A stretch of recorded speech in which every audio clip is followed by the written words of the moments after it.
예, 오늘 강의 제목은 다른 복음은 없나니 이고 내용은 바울 서신에 대한 부분입니다. 우리가 성경대학 하면서 이제 객관적인 이야기를 나눠요. 많은 분량을 나눠야 되기 때문에 자세하게 보기는 어렵고 좀 객관적인, 특별히 성경을 설명하기보다 성경에 대해서 설명을 많이 합니다. 그래서 오늘도 이제 바울 서신에 대해서 좀 설명을 드리려고 합니다. 이상준 목사님이 쓰신 보라통독에 보면 이런 아주 잘 설명이 되어 있는 그런 도표가 있어요.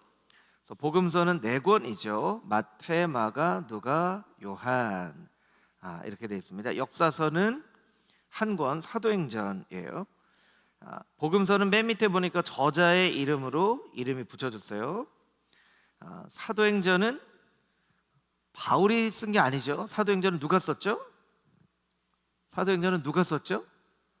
누가가 썼습니다. 누가 썼냐면 누가가 썼죠. 예. 그러니까 주인공의 이름 사도.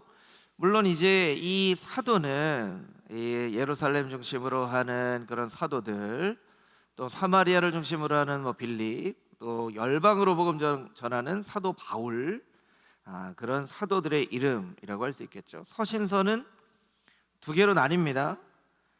바울 서신이 남겨졌고 일반 서신이라고 되어 있지만 사실은 맨 마지막에 요한계시록은 여러분들 옆으로 이렇게 쑥 빼서 좀 표시를 해주면 좋을 것 같아요. 이건 계시록이라고 해도 되고 묵시 이렇게 됩니다.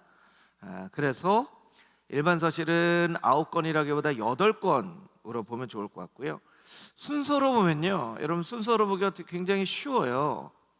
왜냐하면 사도행전 다음에 나오는 로마서가 있거든요. 로마서부터 빌레몬서까지는 13권이 바울 서신이에요. 바울 서신이고 히브리서부터 유다서, 이거 순서별로 하는 거예요. 히브리서부터 유다서까지의 8권은 일반 서신. 일반 서신은 이제 목회 서신이라고 하기도 하고 사도 바울이 쓴 서신이 아닌 그런 서신이죠. 바울 서신 맨 밑을 보니까요, 바울 서신은 특징이 받는 사람의 이름으로 이름이 붙여졌어요. 그러니까 로마에 있는 성도들에게 보내는 편지가 로마서이죠. 일반 서신은 보내는 사람 이름으로, 베드로 사도가 보내는 편지하면 베드로 전후서, 야고보 사도가 보내는 것으로 하면 야고보서, 이렇게 되어 있는 거예요. 자, 바울 서신에 그 13권이 되어 있는데 그 밑에 보면 바울 서신에 간략한 설명들이 되어 있어요. 그러니까 여러분들이 보시고 이렇게 아주 간략하게 되어 있는 걸 한번 쭉 보시면 여러분들이 되게 이 서신서가 이거 어떤 서신이구나 라는 것을 이제 알게 되겠죠. 자, 여러분 연대를 한번 보시면 좋을 것 같은데요. 바울 서신 중에 가장 먼저 쓰여진 서신서는 거기 연대가 숫자로 나와 있죠. 어떤 서신서가 가장 먼저 쓰여졌어요? 갈라디아서가 가장 먼저 쓰여졌어요. 갈라디아서 앞에 1 가장 먼저 쓰여졌으니까 두 번째로 빠른 서신서는 어디예요?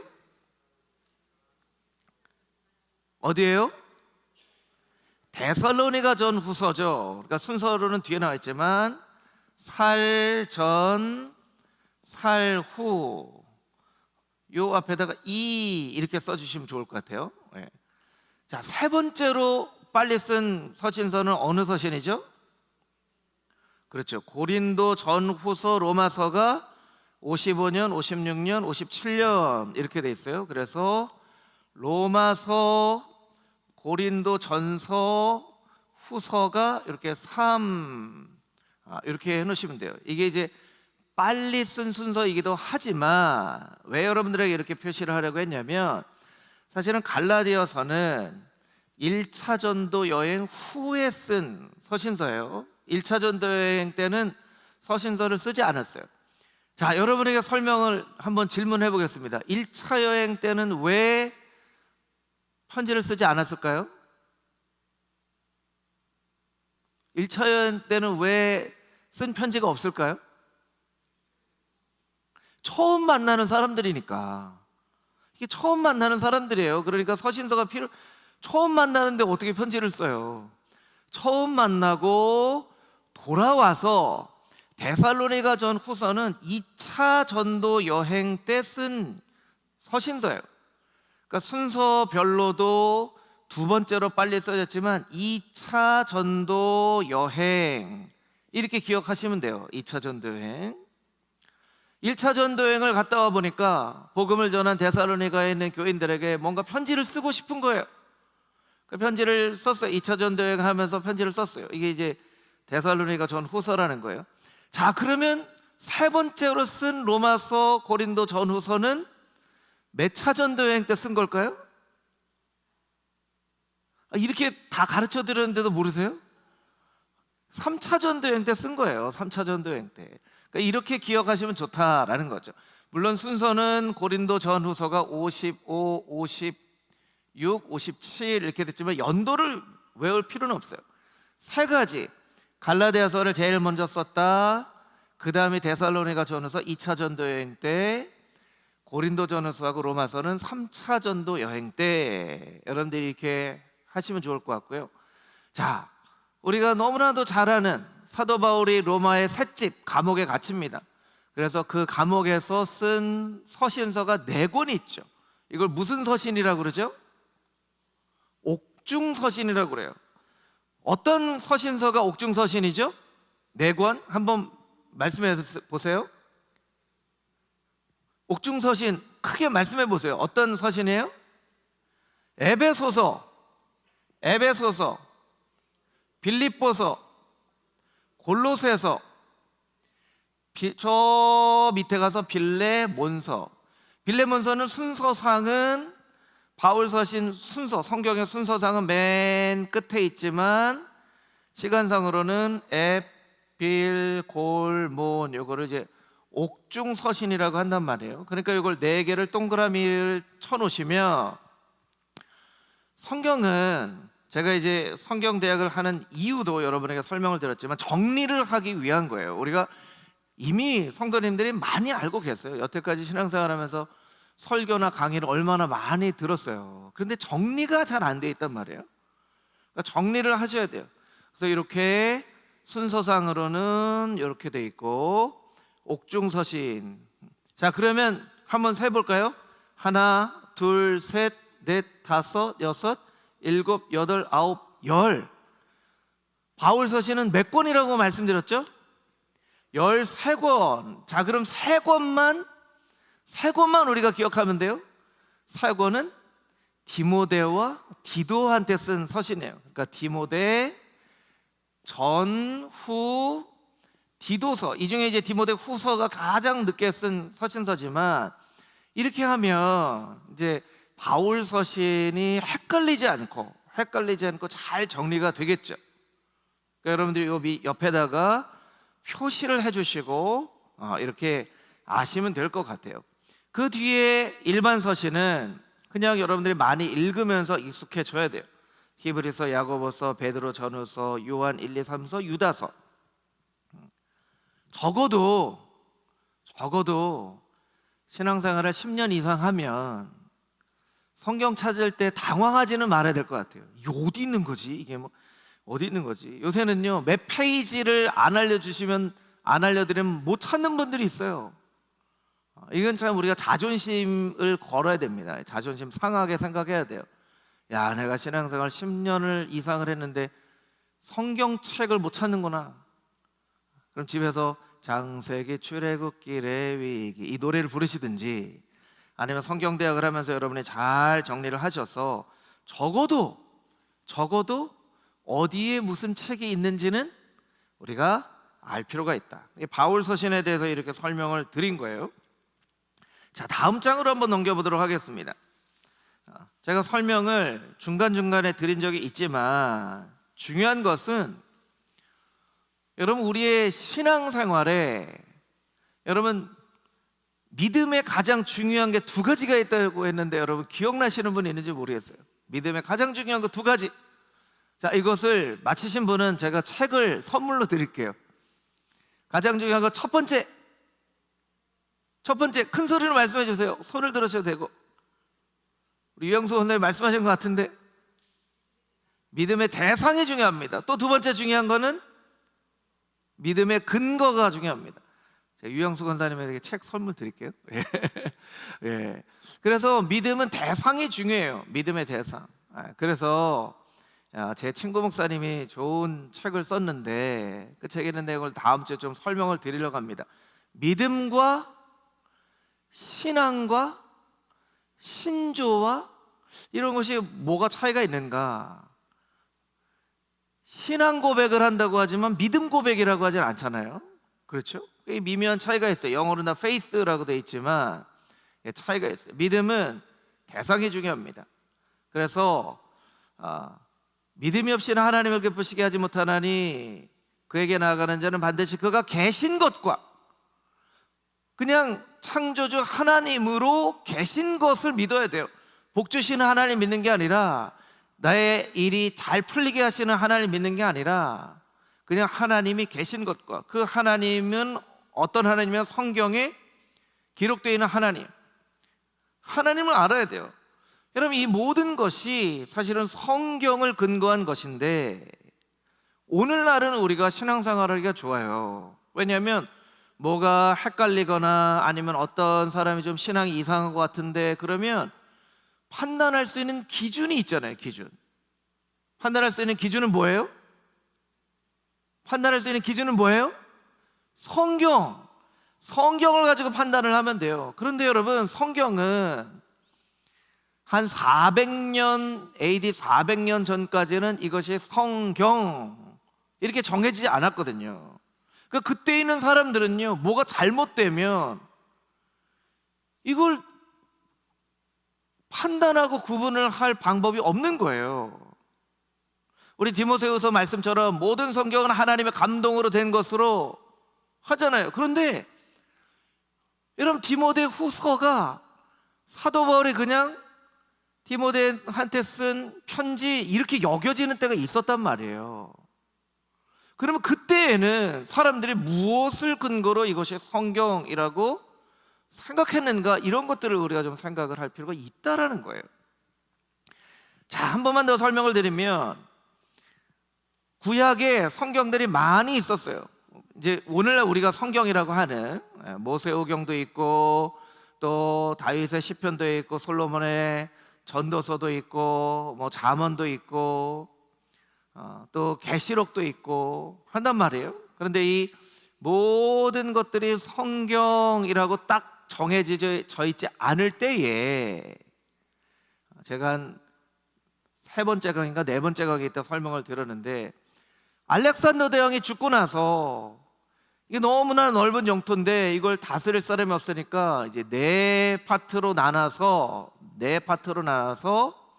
분봉왕이라고 했죠. 그 중에 유대와 이집트 지역을 다녔던 프톨레마이오스 이사라는 사람이 이 유다의 지도자를 부릅니다. 그래서 성경을 좀 번역을 해라, 헬라어로 좀 번역을 해라. 그래서 12지파에 6명씩 사람들을 뽑아요. 그래서 번역한 성경이 70인역이에요. 그러니까 구약의 성경이라고 하는 것을 헬라어로 바꾼 거죠. 그때 70인역은 전체 한 45권 정도였고, 사람들에게 이렇게 사랑을 받았던 책이 플러스 15권 정도, 그래서 외경으로 보기도 합니다. 여러분들이 이제 찾아보시다 보면 70인역에 대한 기록들이 많이 달라요. 이건 70인역이 이 어떤 지역에서 사용하던 70인역이냐에 따라서 어떤 성경은 뭐 39권이다, 어떤 성경은 뭐 더 많다, 15권이 아니라 20권을 플러스했다 이렇게 하기도 하는데, 대부분은 45권에 플러스 15권 이렇게 합니다. 그래서 카톨릭 성경은요, 이 70인역을 근거로 하기 때문에 오늘 우리가 보는 성경보다 더 많은 성경이 있는 거예요. 근거가 되기 때문에. 그래서 이것이 역사적으로 존재하는 가장 완성된 구약 성경인데 헬라어로 쓰여진 성경이에요. 그래서 시간이 이렇게 지나고 나서 랍비들이 AD 90년경에 모입니다. 그래서 우리가 70인년도 좋지만 이거 헬라어로 쓰여진 성경을 우리가 유대 사람인데 헬라어로 된 성경을 우리가 성경이라고 보는 게 맞습니까? 이 프톨레마이오스 2세는 자기가 헬라어로 번역을 해서 헬라에 있는 사람들에게 알려주려고 했지만 유대인의 입장에서 보면 우리 모국어가 유대어인데 히브리어인데, 그래서 AD 90년에 예루살렘에서 서쪽으로 이렇게 가면 이제 해안가 지역에 얌니아라고 하는 곳이 있어요. 얌니아에서 랍비들이 모입니다. 랍비들이 모여서 구약 성경을 39권으로 정해요. 근데 처음부터 39권으로 정한 건 아니고 이 24권을 정해요. 그런데 이 가운데는 사무엘 상하를 하나로, 열왕기 상하를 하나로 이렇게 보는 게 있는 거예요.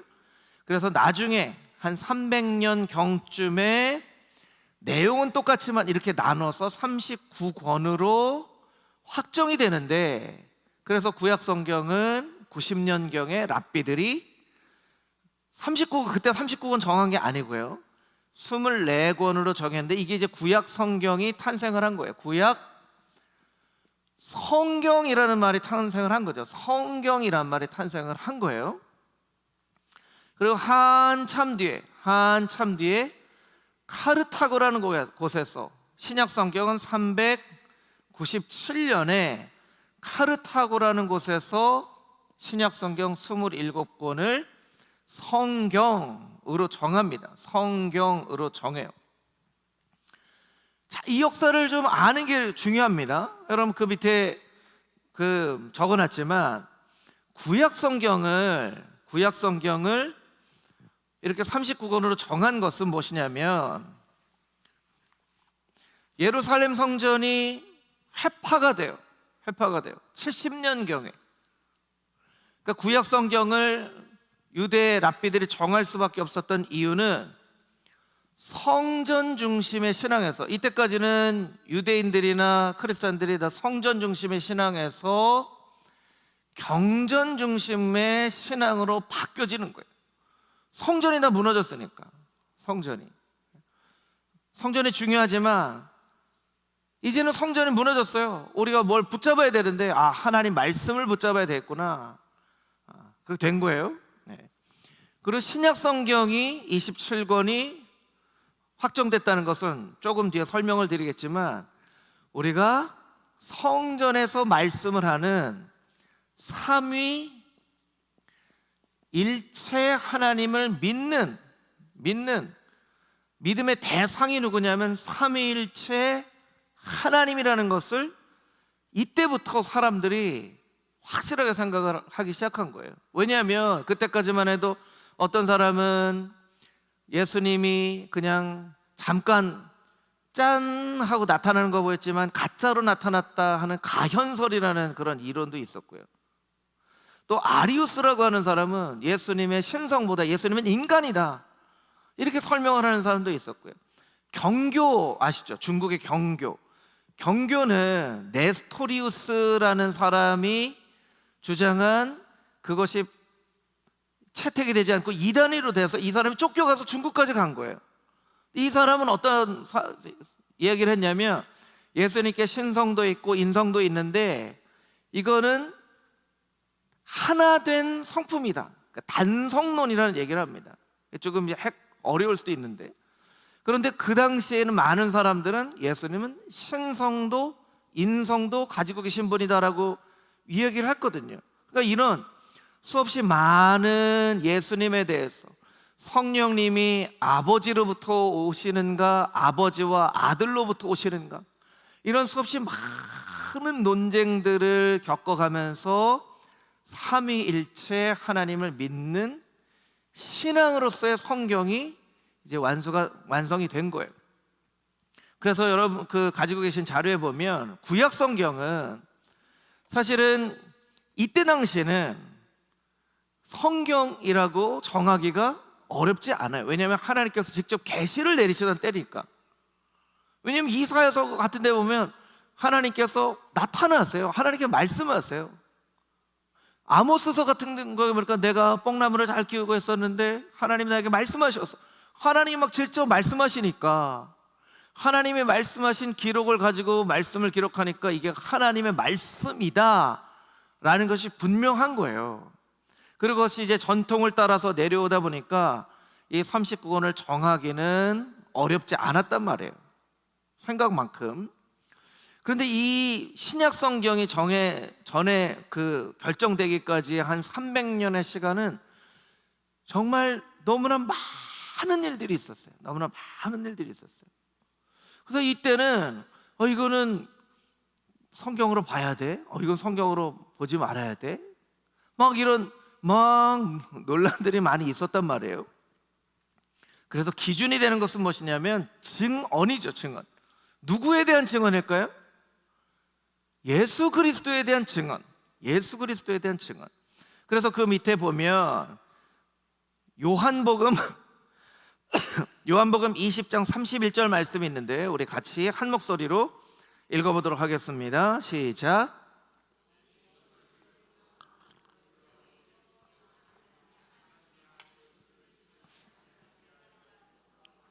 또 너희로 믿고 그 이름을 힘입어 생명을 얻게 하려 함이니라.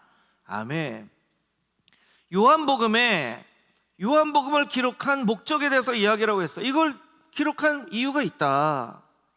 너희로 예수님께서 하나님의 아들 그리스도 메시아이심을 믿게 하려는 것이다. 그리고 믿어서 생명을 얻게 하려고 하는 것이다. 이것이 이제 요한복음의 기록 목적뿐만 아니라 신약 모든 성경의 기록 목적이에요. 예수님을 설명하고 예수님을 아는. 그래서 복음서는 예수님을 설명을 하는 거예요. 자, 그럼 서신서와 요한계시록도 복음서를 기록한 목적과 다르지 않아요. 그러나 복음서는 예수님이 어떻게 십자가에 못 박혀 돌아가시고 부활하시고 승천하셨는지까지 증언하는 것이니까 어떻게 보면 예수님의, 이렇게 설명을 하면 좋겠죠. 복음서는 예수님의 이야기가 기록되어 있는 거예요. 물론 복음서에도 산상수훈이든지 예수님께서 말씀하신 내용이 나와 있지만 예수님의 이야기에 대해서 설명을 한 거예요. 그런데 서신서를 보면요, 예수님이 가버나움에 가시고 이런 얘기가 없어요. 여기는 이제 예수님의 말씀에 대해서 기록했단 말이에요. 그러니까 이제 서신서나 요한계시록을 보면 보통 어떻게 성경이 됐다고 하냐면 사도성이 있는가, 정경성이 있는가, 보편성이 있는가, 영감성이 있는가, 이런 기준을 가지고 사도들이 서신서와 요한계시록을 성경이라고 정하지 않았을까라고 신학자들이 이야기를 하는 거예요. 조금 어려우신가요, 여러분? 어렵지 않으시죠? 수준이 우리가 많이 높아졌잖아요, 그렇죠? 네.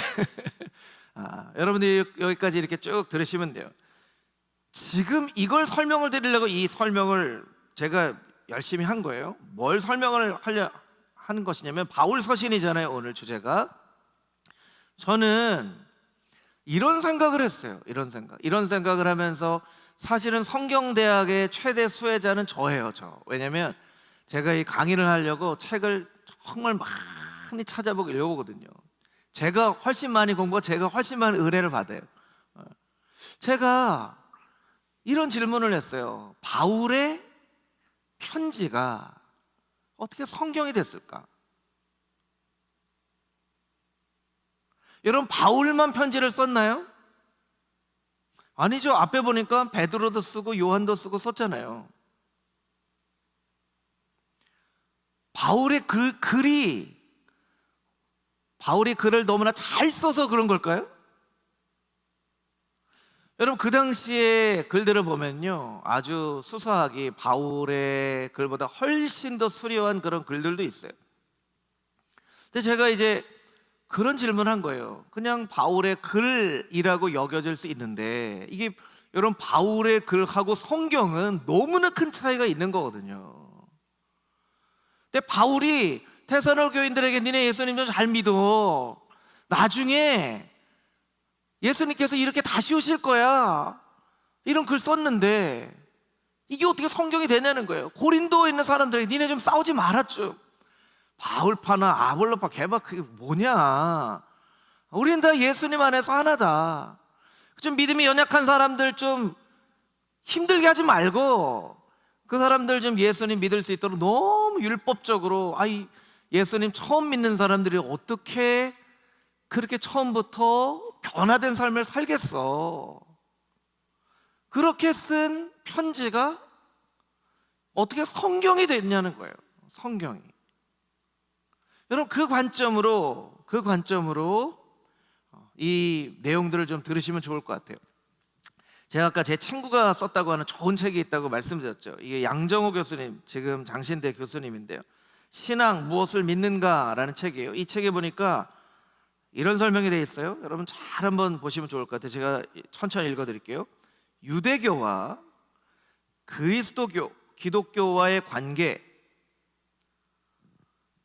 곧 율법과 복음과의 관계를 비롯해서 그 당시에 헬레니즘과 문화죠.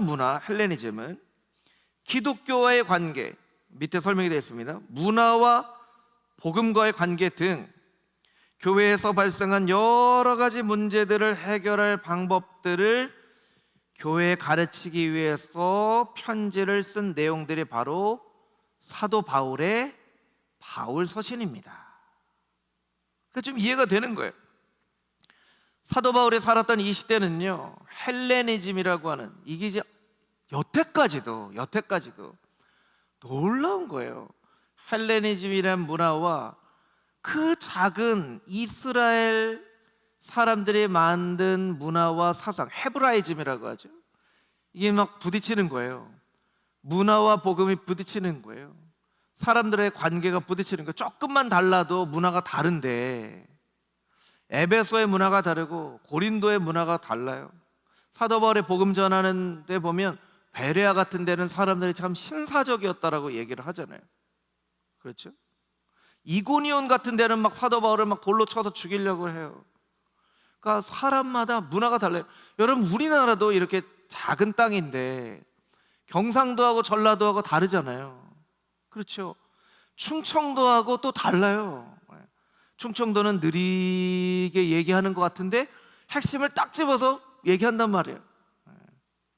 막 빵빵하고 막 이렇게 서둘러서 운전하려고 그러면, 아이고 그렇게 급하면 어제 출발하지 그러셨슈, 뭐 이렇게 하는데 그 안에 굉장히 막 지혜가 있어요. 그 지역마다 이렇게 다른데 그 당시에 지역에 얼마나 많은 차이가 있었겠냐는 거예요. 그러니까 사도 바울이 이런 지역들을 다 다녀보니까 이해가 되는 거예요. 이 사람들이 이렇게 반응하는 거, 이 사람들이 이렇게 행동하는 게 이해가 돼요. 그 이해를 잘 갈등하지 않도록 하게끔 설명을 한 것이 이제 바울 서신이에요. 여러분, 오늘날에도 있습니다. 오늘날에도 우리가 살아가는 이 세상 문화와 우리가 믿는 신앙의 내용과 지금도 부딪히는 게 있어요. 지금도 여러분 삶을 살다 보면 그런 갈등하는 그런 부분들이 있단 말이에요. 어떻게 살 것인가? 말씀대로 살 것인가? 문화대로 살 것인가? 말씀대로 사는 것이 맞는데 말씀대로 살려다 보면 이 세상 문화와 너무나도 동떨어져 버린 그런 사람처럼 되어져 버리기 쉽단 말이에요. 그러니까 여러분들이 바울 서신을 열심히 잘 읽으면 이 시대의 문화 안에서 어떻게 복음을 가지고 살아갈 수 있을지에 대한 그런 해답 같은, 딱 해답이 아니더라도 실마리들을 우리가 얻을 수 있는 거예요. 그러니까 바울 서신을 우리가 잘 읽어야 되겠죠? 그것이 이제 바울 서신이고 그 뒤에 내용입니다. 그리스도인으로서 어떻게 살아야 할지를 복음의 정신에 근거하여 편지 글로 보낸 것이 사도들에 의해서 기록된 서신서, 그 밑에 일반 서신이라고 여러분들이 써놓으셔도 좋겠죠. 그러니까 바울 서신과 일반 서신을 아주 명쾌하게 잘 구분을 했어요. 자, 그 밑에 보니까요, 오늘 본문의 말씀이기도 한데 갈라디아서 1장에 보니까 갈라디아서 1장 우리가 읽은 6절부터 12절까지의 말씀에 가장 많이 반복되어지고 있는 그런 단어가 있어요. 뭘까요, 여러분? 한번 찾아보세요. 가장 많이 반복되어지고 있는 단어. 복음인데 어떤 복음이에요? 어떤 복음? 다른 복음, 다른 복음. 다른 복음이라는 말이 계속 반복되어져 있어요. 이같이 속기 떠나서 다른 복음을 따르는 것은 내가 이상하게 여긴다. 다른 복음은 없다. 다른 복음, 다른 복음, 다른 복음, 다른 복음이 계속 반복되어지고 있어요. 자, 그러면 우리가 생각을 해봐야 되겠죠? 사도 바울이 이야기하는 다른 복음, 뭔가 이것을 우리가 좀 생각해 볼 필요가 있단 말이에요. 자, 신약 성경이 만들어지기까지 과정 중에서는 이게 성경이라고 말할 수 없지만 요한복음에 설명한 것처럼 예수님에 대해서 증언하는 증언들이 막 증언 여기저기 막 있단 말이야. 나도 예수님 만났어. 난 예수님 만난 사람한테 들었어. 막 증언들이 막 많아요. 그리고 증언들만 있는가 보니까 글로 써져 있는 것들이 있는 거예요. 그래서 어떤 건 편지들이 있는 거예요. 편지 막 이런 게 있는 거예요. 어떤 곳은 이제 갈라디아 지역에 이렇게 있는 증언들하고 편지들이 있고, 또 데살로니가라는 지역에 있는 이런 편지들이 있고 하는 거예요.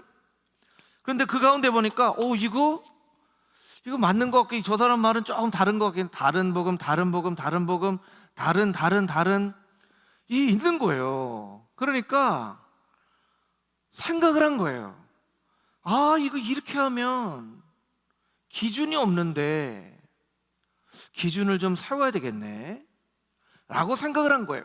제가 지난주인가 지지난주에 설명을 들었지만 성경을 읽을 때 우리가 간과하는 아주 중요한 단어가 있었는데 그건 바로 우리예요. 우리. 사도 바울이 쓴 복음서는 조금 다를 수 있을지 모르겠지만 복음서 같은 경우에도요, 마태가 내가 하나님 말씀 기록해야지 그러고 혼자서 이렇게 막 계시를 받아서 받아쓰기 하듯이 막 이렇게 쓴 게 아니라 마태를 중심으로 한, 마태의 설명을 많이 들었던 그런 우리라고 하는 사람들의 공통된 고백이 마태복음인 거예요. 요한복음도 마찬가지고. 여러분, 갈라디아 지역에 사도 바울이 편지를 썼단 말이에요. 갈라디아 지역에 편지를 썼지만 누가 읽었을까요? 이건 누가? 어떤 한 사람만 읽었을까요? 여러 사람들이 읽었을 거란 말이에요. 여러 사람들이 읽고 이 가운데는 사도 바울이 이 글을 좀 누구 다른 사람한테 좀 전해주고 싶은데 하고 이렇게 쓴 것도, 이것이 이제 성경의 많은 사본들이라고 그래요. 사본들. 그럼 성경을 읽을 때 이 갈라디아서를 놓고 볼 때 여기 갈라디아서 원본 여기 있습니다. 이게 갈라디아서 원본입니다. 이렇게 갈라디아서가 쓰여졌다기보다는 갈라디아 지역의 사도 바울이 보낸 편지들이 갈라디아에 있는 교인들에게 막 읽혀지고 이 가운데 증인도 있고 막 해서 이게 나중에는 어떤 형태의 갈라디아서가 되었다라고 우리가 생각을 할 필요가 있다는 거예요. 그런데 이 가운데 다른 복음들이 있어요. 그러니까 아까 말씀드린 이런 기준을 가지고 이거는 안 돼, 이거는 안 돼 이건 안 돼, 이건 안 돼, 이렇게 해서 만들어진 것이 바로 성경이라는 거예요. 성경. 자, 그렇다면 여러분에게 한번 여쭤볼게요. 이게 성경이다 라고 정할 수 있는 사람은 누구죠? 정할 수 있는 사람? 어떤 사람 참 똑똑해서 제가 바울 사촌 동생입니다. 제가 이거 정할 자격이 있네요. 이거는 사도 바울이 쓴 편지가 맞고요. 이건 아닌 거, 이렇게 했을까요? 아니에요.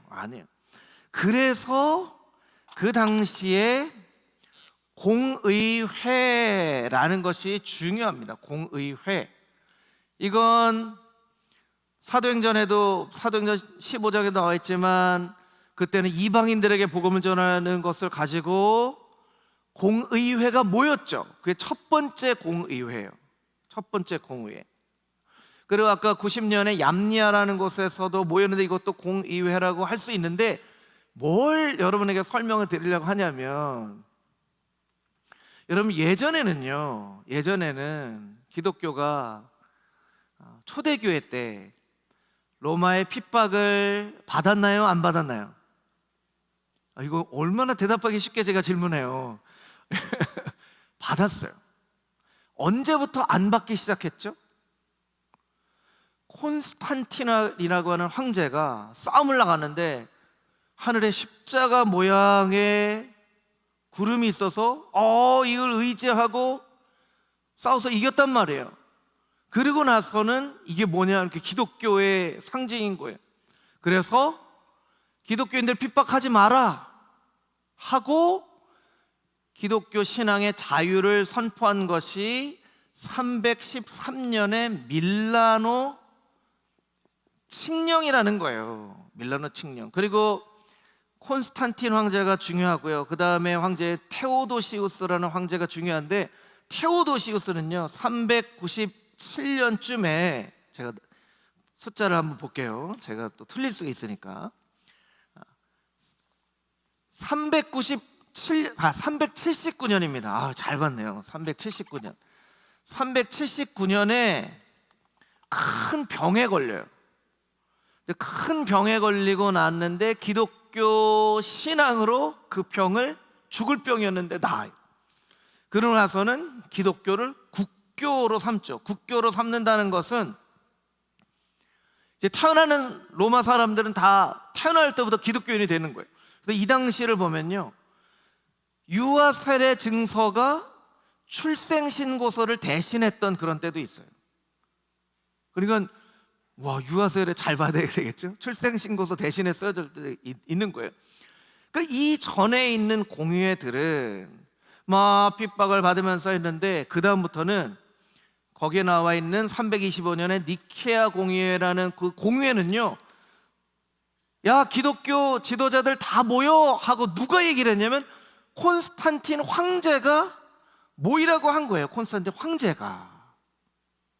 황제가 모여서, 황제가 명령해서 니케아에 저희 기독교 지도자들 다 모여서 이 문제 때문에 사람들이 헷갈려 하는데, 다른 복음하고 진짜 복음하고 헷갈려 하는데 이 문제 가지고 좀 얘기를 나눠줬으면 좋겠다.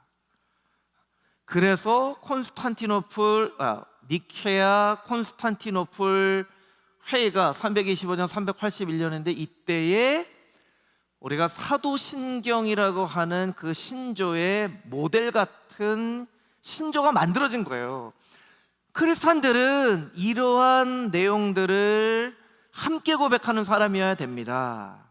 그리고 아리우스라고 하는 사람, 여러분 이 당시에 이단은요, 다른 복음은요, 오늘날처럼 뭐 신천지, 전도관 그런 게 아니에요. 예수님 열심히 믿었던 수도원의 원장, 어느 알렉산드리아 지역의 기독교 지도자, 이런 사람들이 너무 열심히 공부를 하는데 기준이 없으니까 여러 가지 철학을 근거로 해서 막 하다 보니까 이런 것 같은데, 예수님은 인간이라고 하는 게 맞는 것 같은데, 아리우스라고 하는 사람이 그렇게 생각을 한 거예요. 그러니까 이단이 되는 거죠. 그 당시에는 예수님 열심히 믿으려고 했던 사람들의 이론 때문에 이런 게 만들어진 거예요. 그 다음에 한참 뒤에 이런 공예들도 테오도시우스 황제라는 사람이 모여라 해가지고 만들고, 그렇게 해가지고 공의회들을 거쳐서 397년에 카르타고라는 곳에서 사도 바울의 편지가 성경이 된 거예요. 사도 바울의 편지가 성경이 된 거예요. 사도 바울의 편지를 보니까 이건 분명히 예수님만을 증언하고 있는데, 예수님 잘 믿고 예수님께로 인도하는 글인데, 사도 바울의 글들을 보면서 그렇게 인정을 한 거예요. 인정을 한 거예요. 그래서 2-2라고 나와 있는 갈라디아서 1장 10절에서 12절까지의 말씀을 보면 사도 바울의 글에 이런 게 있는 거예요. 내가 사람들에게 좋게 하랴, 하나님께 좋게 하랴, 사람들에게 기쁨을 구하랴. 지금까지 사람들의 기쁨을 구했으면 나는 예수님의 종이 아니다.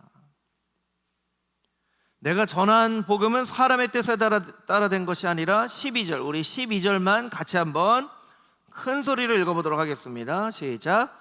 이는 내가 사람에게서 받은 것도 아니요 배운 것도 아니요 오직 예수 그리스도의 계시로 말미암은 것이라. 아멘. 이것이 예수님께서 나에게 말씀해 주신 것입니다 라고 사도 바울이 설명을 하고 있는 거죠. 있는 거예요. 한 가지 설명을 더 드리자면요, 3페이지의 맨 위에 소주제가 어떻게 돼 있죠? 거짓 교사와 이단이라고 돼 있잖아요. 거짓 교사와 이단. 우리가 오늘날에도 이단에 대한 그런 이야기가 많은데, 여러분 성경을 읽다 보면요, 예수님도 유대인들에게 이단 취급을 받았잖아요. 예수님이 이단 취급을 받았단 말이에요. 저 사람 이상한 사람이다. 우리가 종교개혁 이후로 개혁신앙을 가지고 개신교가, 기독교가 탄생한 건데, 종교개혁자들도요 처음에는 카톨릭에 의해서 이단이라고 그렇게 손가락질을 받았어요. 그리고 그걸 견뎌내고 그 신앙을 변증해내는 시기가 한 100년 정도 걸렸죠. 때로는 전쟁으로, 때로는 말씀으로, 때로는 성경을 번역해서, 또 때로는 삶으로 그걸 증명해낸 거예요. 그럼 이단이라는 거 오늘날에도 참 중요한데 분별하는 게 중요한데, 이 당시에도 마찬가지예요. 이 당시에도 어떤 건 이단이라고 할 수 있는 거, 어떤 건 가짜고, 어떤 건 진짜고. 어떻게 보면 이단을 가짜라고 쉽게 설명을 하자면, 가짜 진짜를 이야기할 수 있는 공의회라는 그런 아주 중요한 모임들이 있었던 거예요. 그래서 무슨 얘기냐면, 여러 곳에서 교회 지도자들이 모여서 때로는 100년 이상, 150년 이상 똑같은 주제를 가지고 계속 끊임없이 논의하고 기도하고 논의하고 했단 말이에요. 여러분 125년이 걸렸다고 한다면요, 그거를 주장했던 사람들이 죽고 또 다른 후배들이 나와서 교회 지도자 대표로 참여하고 그런 거예요. 그렇기 위해서는요, 한 교회가 똑같은 신앙을 고백하지 않으면 그와 같은 일들이 절대로 일어날 수 없거든요. 중요한 것은 공의회가 제대로 된 기능을 했기 때문에 이단을 분별할 수 있었고, 거짓 가르침을 제해할 수 있었고, 그렇기 때문에 오늘날 우리가 읽는 성경이 탄생할 수 있었던 거예요.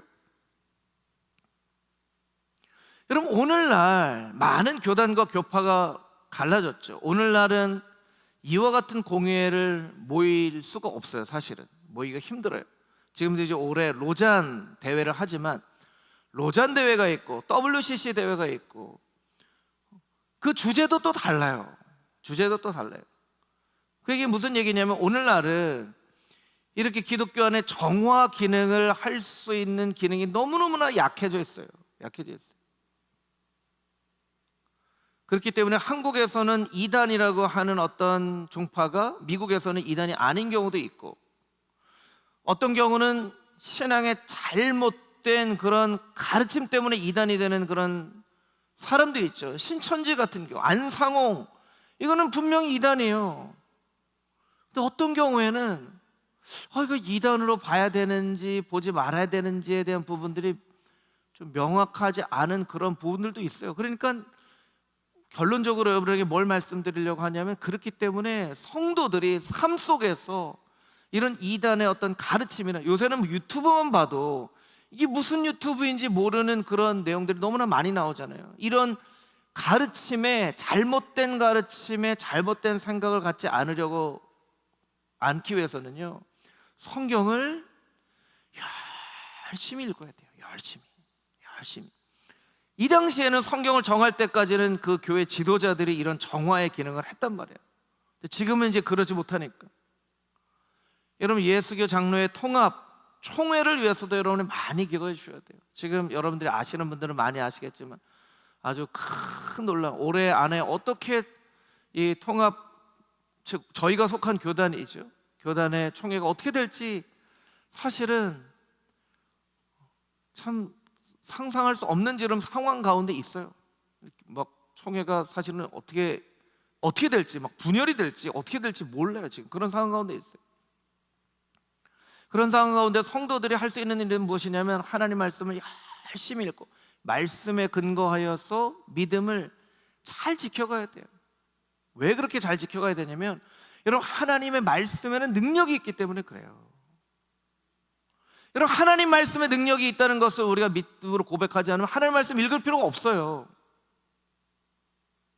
여러분, 마틴 루터가 위대한 사람이어서가 아니라 마틴 루터가 읽은 하나님의 말씀이 되었기 때문에 마틴 루터를 그 말씀이 움직여서 종교개혁을 하게 하시는 거예요. 여러분, 우리랑 비슷한 사람이에요. 물론 똑같다라고 할 수 없죠. 마틴 루터가 용기 있게 했던 그런 부분이 있죠. 그런 부분을 했지만, 여러분, 마틴 루터는 우리가 너무나 차원이 다른 사람이라고 생각하는 것 자체는 잘못된 생각이에요. 하나님이 이 시대에 여러분 어떤 분을 마틴 루터처럼 사용하실 수도 있는 거예요. 그것은 우리가 하나님 말씀을 열심히 읽고 이 하나님 말씀대로 살아가고자 노력을 해야만, 이 시대와 같이 혼탁한 시대에서도 성경을, 이것이 성경입니다라고 정했던 것처럼 우리 시대 가운데에도 그런 일들이 일어날 수 있는 거예요. 3페이지 맨 위에 있는 주제를 보면요, 전통이라는 말이 트래디션이죠. 트래디션. 그런데요, 배교자라는 말도 트레디터예요. 트레디터. 와, 이거 너무나 놀라운데요. 트래디션, 이거 되게 좋은 건데, 배교자라고 하는 말이 어떻게, 트레드라는 말이 전달하다라는 뜻이에요. 전달하다. 그래서 트래디션, 전통은 신앙의 선배들이 우리에게 전해준 거죠. 여러분, 금호중앙교회도 전통이 있어요. 우리의 신앙의 선배들이 기도했던 모습들, 교회를 사랑했던 그런 수고와 섬김들, 이게 전통으로 우리가 잘 가지고 있기 때문에 이렇게 아름다운 교회를 이루게 된 거예요. 그런데 어떻게 배교자라는 말이 트레디터가 됐는가? 박해를 받던 시대에, AD 300년까지 시대에 로마 황제가, 로마 사람들이 계속 기독교인들에게 너 신앙을 버려, 예수님 이름 버려. 폴리갑이라고 하는 그런 순교자에게는 너 예수님 이름 한 번만이라도 부인하면 내가 살려주겠다 하는데, 그분은 내 평생 날 단 한 번도 거부하지 않으셨는데 내가 어떻게 그분을 거부할 수 있겠는가? 화형을 당해서 죽은 사람이에요. 그런 반면에 성도들의 이름이나 성경의 목록들을 로마에 전달한 사람들이 있었어요. 전달한 것만으로도 자기가 기독교를 떠난 사람이라고 이야기를 하는 거예요. 우리나라의 신사참배에 비슷한 거죠. 신사참배. 그래서 신앙의 내용들을 로마에 전달한 사람들이 배교자가 된 거예요. 그래서 그 이후에 공의회 중에는 어떤 공의회가 있었냐면, 이 배교자들은 기독교 교회에서 다 축출해야 된다, 몰아내야 된다. 이 배교를 하고 난 이후에도요, 다시 기독교 신앙으로 돌아온 사람들이 있었어요. 자, 여러분에게 한번 질문해 보도록 하겠습니다. 로마의 압제가 너무 심해서 어쩔 수 없이 배교를 했어요. 그런데 시대가 바뀌어지고 정말 예수님 믿을 수 있는 시대가 됐어요. 그때 내 죄를 회개하고 신앙으로 돌아온 사람들, 이 사람들 받아줘야 될까요? 받지 말아야 될까요? 네, 받아줘야죠. 그런데 이걸 받아주면 안 된다고 했던 사람들도 있었단 말이에요. 오늘날에도 여러 가지 스토리가 있지만 고신이라는 교단은 이거 배교자 받으면 안 된다 하는 그런 교단이 있잖아요. 교단에 따라 다른 거예요. 왜 이 말씀을 여러분에게 드리냐면, 전통이라는 것이 무조건 받는 것이 다 중요한 게 아니라 이 전통이라는 것도 신앙의 근거로 이 전통이 좋은 전통인지를 자꾸 우리가 점검하지 않으면 그냥 전통으로 받는 것이 다 좋은 것은 아니라는 거예요. 다 좋은 것은 아니라는 거예요. 그래서 마지막으로 여러분에게 설명을 드리도록 하겠습니다. 한번 생각을 해볼까요? 사도 바울이 이야기합니다. 이건 예수 그리스도의 계시로 나에게 받은 것입니다 라고 갈라디아에서 설명을 한단 말이에요. 그러면 우리가 이렇게 질문할 수 있죠. 하나님, 왜 바울한테만 계시를 이렇게 세게 주세요? 바울만 너무 편애하시는 거 아니에요? 아니, 바울이 뭐 이렇게 글도 잘 쓰고 뭐 그런 게 있다 하더라도, 아니 바울 서신이 13개나 돼요. 그러면 그 당시에 이 성경을 정했던 그런 사람들 중에도 이런 생각을 할 수 있지 않을까요? 이게 바울의 글이 너무 많지 않습니까? 이거 형평성에서 조금 어긋나는데요? 베드로가 지금도 로마 카톨릭의 수장처럼 여겨진단 말이에요. 베드로는 베드로 전후서밖에 없어요. 바울 서신은 13개나 있어요. 그럼 그것을 베드로는 못 배웠으니까 편지를 이거밖에 못 썼고, 바울은 배웠으니까, 배운 사람이니까 이렇게 생각할 수 있겠냐는 거예요. 아니라는 거예요. 그래서 어떻게 할 수 있냐면, 그 밑에 신명기 33장 3절 말씀에 우리 같이 한번 읽어보도록 하겠습니다. 시작. 여호와께서 백성을 사랑하시나니 모든 성도가 그의 수중에 있으며 주의 발 아래서 앉아서 주의 말씀을 받는도다. 하나님은 사랑하는 자에게 말씀을 주신다고 신명기서에 기록하고 있어요. 이건 누구한테만 주는 게 아니에요. 사랑하는 사람 모두가 주님의 발 아래에서 말씀을 받는도다 한 거예요. 그런데 말씀을 지키고 말씀을 끝까지 붙잡는 사람은 많지 않은 거예요. 하나님이 사도 바울에게만 계시를 준 것이 아니라 하나님께서 주신 계시를 사도 바울은 잘 붙잡고 계속 생각하고 계속 묵상하고 있었던 거예요. 오늘날 우리가 성경 암송을 하고 성경 읽기를 하고, 여러분 성경을 지금 시대에 사는 사람들, 우리 주변에 있는 성도들 중에도요, 이렇게 성경 많이 안 읽는 사람들도 많아요. 이렇게 성경 안 외우는 사람들도 많아요. 왜 우리는 성경을 암송하고 왜 우리는 성경을 이렇게 읽냐는 거예요. 하나님의 말씀 잘 지키려고, 하나님의 말씀 잘 보존하려고. 모든 사람에게 하나님께서 똑같은 성경을 주시지만 이 말씀을 잘 지키고 보존하는 사람은 그렇게 많지 않다는 거예요. 그 밑에 마태복음 12장 18절 말씀 보도록 하겠습니다. 우리 같이 읽겠습니다. 시작. 보라, 내가 택한 종 곧 내 마음에 기뻐하는 바 내가 사랑하는 자로라. 내가 내 영을 그에게 줄 터이니 그가 심판을 이방에 알게 하리라. 하나님의 사랑하는 자에게 내 영을 주신다고 말씀하세요. 성경은 하나님의 감동으로 되어진 것이죠. 데살로니가전서 2장 8절 말씀도 같이 한번 읽어보겠습니다. 시작. 우리가 이같이 너희를 사모하여 하나님의 복음뿐 아니라 우리의 목숨까지도 너희에게 주기를 기뻐함은 너희가 우리의 사랑하는 자 됨이라. 사도 바울은요, 하나님께 그 사랑을 받고 말씀을 받았어요. 그런데 이 말씀을 받는 것으로 끝나는 것이 아니라 데살로니가에 있는 성도들에게 말씀을 주고 싶은 거예요. 말씀을 주고 싶은 거예요. 내가 너희를 얼마나 사랑하는지 하나님의 복음을 너에게 줄 뿐만 아니라 목숨까지도 너에게 주기를 원한다. 그러니까 사도 바울이 왜 이런 하나님의 말씀을 기록하는 은혜를 받았냐면, 하나님의 말씀을 받고 이 말씀을 잘 지키고 이 말씀을 누군가에게 또 막 주기를 원했어요. 이 말씀을 막 주기를 원했어요. 이 말씀을 막 주기를 원한 것이 우리 자녀들이면 교사가 되는 것이고, 멀리 있는 다른 타 민족의 사람이면 선교사가 되는 것이고, 우리 주변에 있는 사람이면 전도자가 되는 것이고,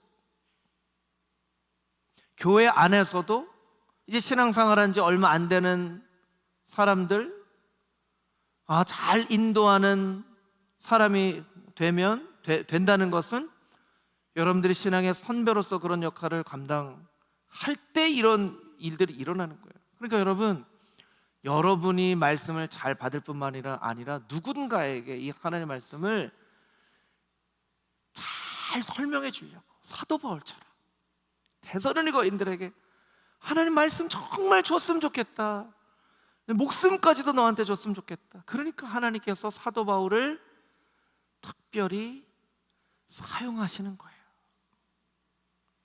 여러분은 사도 바울이 되지 말란 법이 어디 있습니까? 여러분은 왜 사도 바울 될 수 없다고 생각하시는 거예요?